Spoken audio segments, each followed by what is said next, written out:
tiny Hello, up there. everybody. This is my daughter. This is a kids show. All right. All right.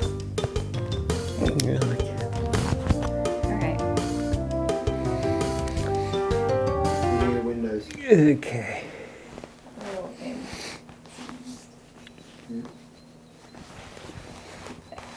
Oh, gotta take these off. Hey. My God. I have to scrape them off. Alrighty. So this is just off the hoof on, I guess it was my Peru trip. That's where it was at. Yeah. Never wanting to take a back seat or anything. You get out there and this was down in the Amazon. It was on the backside of the mountains in Peru, and we had to, we couldn't do the Inca Trail. We had to go to Machu Picchu, and then we got the train back. And oh wait, maybe I should back up because we were getting up to Machu Picchu. It was supposed to be for my 50th birthday, and somehow we got into this cab, and there was riots, and the teacher strike was on, and they canceled the buses and everything, and we weren't going to be able to make it. And then my buddy Rich said, well, hey, just call up the tour guide guy and see if we can't make some other arrangements. So we called him up, and we got a cab, and really nice gentleman, but didn't speak the language, and all we knew is we met him out in front, and he was going to take us the long way around on the road to where past the rioters and all that, and then we could catch the train on the outside of Cusco. Well, we get going, and he was driving through the boulders that they'd rolled down and all the rocks that were on the road, and there wasn't another soul around. They were just kind of nowhere. And we did look to the thing, and we kind of went to the driver and said, "¿Qué pasa? Vos the people, or habla español people, or whatever." I get mixed up in my languages, and the guy goes, "Lunch." So evidently, when you have riots down south, they take a break for lunch. So we luckily got right through the road and got down and missed the train by, well, actually we were walking down to the platform when we saw the train rocket on by. Now, I was pretty upset because this is my 50th birthday, and we gotta get up there. I wanted to be at Machu Picchu at 50. Well, it was a 12-hour wait for the next train to come by, and thank goodness I had a Harry Potter book that, those are those thick ones, I was able to read the whole thing the whole time. But anyways, we get up to Machu Picchu, and it's dark. And the only ones that are on there are the locals taking the night train to nowhere, I guess. And we get off, and there's nobody there. We see this one kid, and we show him our little thing to where we had our assignment for the hotel, and he goes like this, and he jumps off the platform and starts walking down the tracks. Well, Rich, my buddy, and I, we both got our backpacks, and we kind of, put them on the platform, jump down, pick them up, and next thing you know, we're walking down the railroad tracks in the middle of the night. It must have been about 11 o'clock, and we're going, I don't know, Rich, this is probably, now he got mad and he stomped off following the kid, and I got the bigger pack, and so I kept following, and it was really nice. This kid took us right to our hotel and everything, and said thank you, gave him some money, and got in the hotel, and now I kind of started whining and crying that, I don't even get to have a beer on my birthday at 50, and he says, come on, let's go. So we walked back, got down next to the railroad tracks, and followed it back into town, got into town, and then there's like path. I mean, this is the Andes, so I mean, the little huts and the houses and stuff kind of go up this path, up this mountain like that, and we get walking and start walking, and it's dark, and there's nobody around, and we hear this little cantina type of music. And we're kind of looking, I'm going, well, Rich, we can probably get a beer there. And as we walk up to the door, there's these two guys, and they're giving us the real evil eye. And I'm going, uh-oh. You know, Rich, I really don't think I need a beer that bad. Maybe we just go back. So we did go back, and we get up, and then he brought a little cupcake all the way from Omaha, Nebraska, and put a candle in it for my 50th. And so we had that, and the next day we're humping around Machu Picchu, and that's really a thrilling sight. You should go there sometime if you ever get the chance. Space Boots come down and built it, but you know, I don't know. That's my theory. But because they certainly weren't bringing these 50-ton rocks up on little rollers and sticks, I'll tell you that.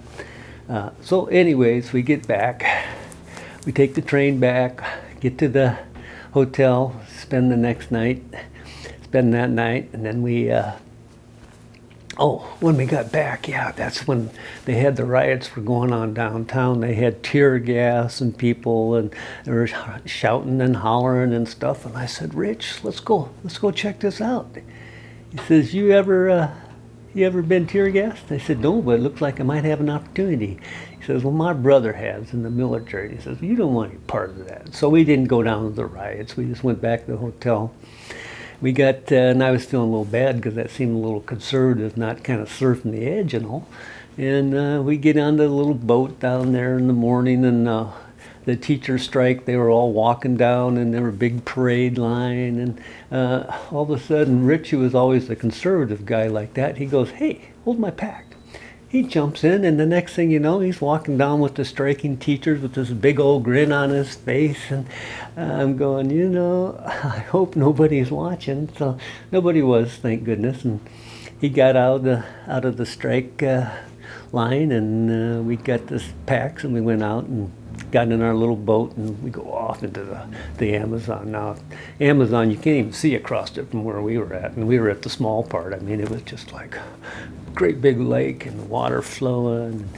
Next thing you know, we're at this camp, and we get this little tour guide, and he's going around. Now, I didn't know it at the time, but evidently, you know, they want to go. Everybody wants to try this ayahuasca, and I'm not into that crap, but you know, I didn't know what it was. And the tour guide says, well, we can take you to the witch doctor, and he can administer it, and you will have a vision or whatever they do on ayahuasca. I didn't know that it was a psychedelic, but well, that's the way it goes. So it's night. We get out, and now, I mean, the mosquitoes in the Amazon, they were just buzzing all over. We took this DEET and we put it all over our body, and you know, so we're safe. And the tour guide, with the way they do it, they don't have that crap. He said, "Can I try some of that?" And he put that DEET on his hand, and it just blistered it, just like right now. So we didn't put any more on him. And what they do is they put a blanket over him like this, and then they walk through the mosquitoes, and that's how they keep from getting, you know, all bit up. Well, next thing you know, as dusk was coming down, it was just getting dark. We go out and we walk through this trail back through the swamps and all this kind of crap. And there was a little hut, and there's this little itty-bitty guy, and he's got this really kind of mangy-looking dog, and there's pigs and chickens, and, you know, it's kind of a little hut that's up off the ground, so when it rains and floods, they don't get wet, you know. So we go in, and now these tour guides, they already have these guys arranged and stuff. So the witch doctor, he really kind of wants this because that's how he gets his money. So we give him the money, and next thing you know, he comes in and they give you a dirty glass. Now you wouldn't even touch that in this COVID era right now because, you know, didn't look too sanitary to me. It didn't look like there's any clean water. And then we go into the hut. And the hut's basically about the size of this room, and it's got two sections. His family's in one side, and we're in the other. And we're sitting there, and I hear television. He says something and makes him shut the television off, and I'm going, how in the world, there's no, I mean, they're in swamp, there's no electricity, there's no wires, there's no nothing. But unbeknownst to me is the government broadcasts to the whole country, or their whole state, whatever, and they had an electric charger from solar, and it charged this little itty bitty TV. Well, I'm just kind of sitting there like that, you know, and I drank my ayahuasca, and then next thing you know, he says, well, just lay down. And he's got these little feathers like you see him doing on, you know, those travel all things. And he's waving these feathers, and he's smoking something, I don't know what it is, and then blowing on me. Now, this stuff was probably enough to knock you out to begin with. But he's on it like that, and then all I remember is poof. Next thing you know, I'm flying. I am really, really flying. I don't see my body or anything, but I'm above the Andes. I'm just zooming around like this. And then there's a mountain, and it looks like a houndstooth, like this, and it's got a little ledge, and it's got a little tunnel that goes down in it. Well, I come launching in with my wings, and I flop down on there, and I go in, and it's dark. And I'm going, whoa, this is it. So I started walking down this thing, and the way I've got it figured, it's kind of like a Ferris wheel and whatever. And the lower part of it was through the mountain like this, and I'm thinking that the top part was above the mountain like this. Well, I'm walking down like that, and I'm getting scared. I'm getting real scared, you know. It's dark, there's nothing, and I get down towards the bottom, and then I start coming up the other side, and I see a light. I go, whoa. I look up the light, and there's my grandmother. I just saw their silhouettes, and I see Grandma Millie sitting there, Boy Braga, he's one of my dead friends, and then Peter J., another one of my dead friends, and they're all sitting there waiting for me to come up the hump. Well, I must say, I don't know what that was all about, but I thought, you know, discretion, even in my state of whatever that state was, I better get out of here. So I didn't go up and greet him or do anything. I just turned around, got out of there, and then took off flying back. And then the next thing you know, I'm back in this little hut. And I'm going, whoa. This is something, but I'm feeling a little ill. I'm not quite sure what this is all about. Well, the tour guide says you may get, you know, a little queasy in that and whatever, but so I'm going, okay, well, I can grit through this. Let's go back. Well, we had another lady that was on there, and she had wanted it. And so about a half hour after I took mine, she took some. So she's sitting there like, you know, laying on the floor, and I don't know what her visions were or anything else. It's kind of like, you know, a birthday wish. You can't tell them out, otherwise they don't happen. Well, so we're sitting there waiting. It seemed like an eternity, and I'm just, finally I had to go over next to the bushes, and I just threw up everything I had in me. Now, I want to tell you what happens out there in the jungle and in the Amazon when you puke.